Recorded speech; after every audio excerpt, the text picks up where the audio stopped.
अस्सलामुअलैकुम। हम इस वक्त मेन सेंट्रल डिस्ट्रिक्ट ताशकंद में हैं। इनसे मुंसलिक ये एक मोहल्ले की ज़ीली सड़क जा रही है। ये बर्फ़बारी में बर्फ़ का पानी इन पाइपों के ज़रिए से बह कर निकलता है, जिस तरह से अभी निकल रहा है, और ये छतें फ़ौरन साफ़ सुथरी हो जाती हैं। और उसके साथ साथ ये पाइप लोहे के दिख रहे हैं। ये गैस के पाइप हैं कि जो कि इनको मुसलसल इस सर्दी के अंदर गैस की सप्लाई रहती है। यहाँ पर भी जारी है, कंस्ट्रक्शन चल रही है। उस गैस की वजह से जनाब इस छतों को हीट मिलती है। उसके बाद जनाब ये बर्फ़ जो है सारी की सारी पिघल कर और गली में जो सीवरेज का सिस्टम है उसमें बह जाती है।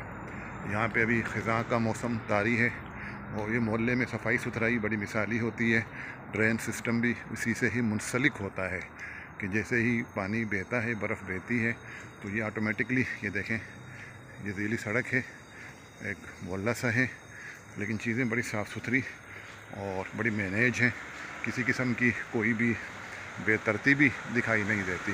ये पीछे बड़े हाई राइज फ्लैट्स बन रहे हैं और उसमें भी यही सिलसिला होता है। इसी तरीके से ही ये सप्लाई की गाड़ियाँ होती हैं जो सारी की सारी बंद होती हैं, और उसी अंदाज से सप्लाई और दीगर गाड़ियों का फ़र्क होता है।